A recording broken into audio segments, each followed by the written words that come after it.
Et buona serata a tutti.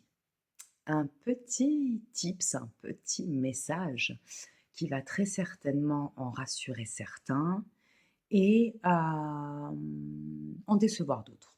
Ego fragile, s'abstenir.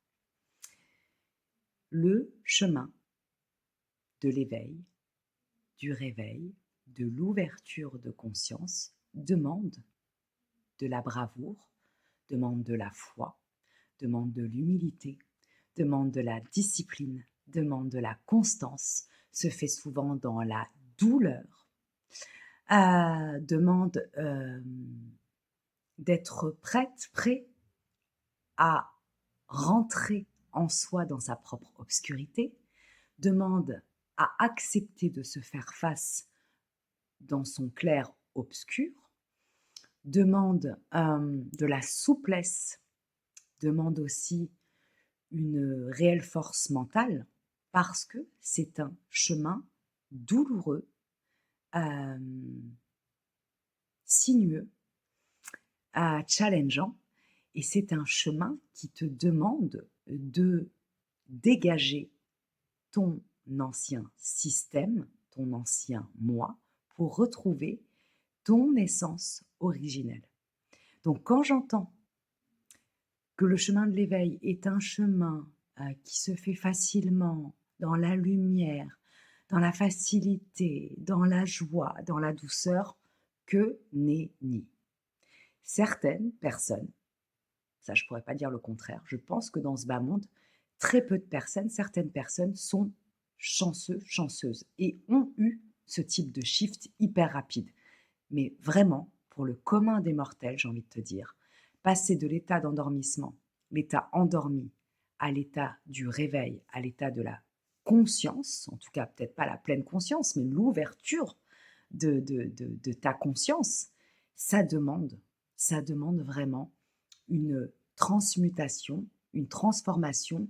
C'est comme quand une femme accouche d'un enfant, finalement, euh, le passage est douloureux. Il y a de très très fortes contractions. Donc vraiment, moi je te le dis, euh, mon initiation à moi, elle a pris plus de 10 ans.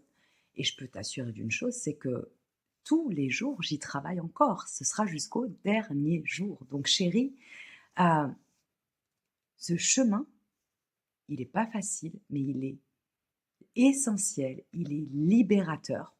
Et puis surtout, il faut savoir une chose, c'est que passer d'un ancien moi à qui tu es réellement, ça demande de shifter ton mental, shifter ton émotionnel, shifter ton cœur, shifter ton corps physique et shifter ton corps énergétique. Tout ça, ça s'appelle le sevrage. Quand tu arrêtes le sucre, la cigarette, l'alcool, les médicaments, les écrans, etc., etc., tu vois bien comment t'en chies. Donc imagine bien ce que c'est quand tu es obligé de travailler à un moment donné sur tout ce qui fait qui tu es. Donc vraiment, si c'est ce que tu traverses en ce moment, c'est plutôt pour ça que je fais le message.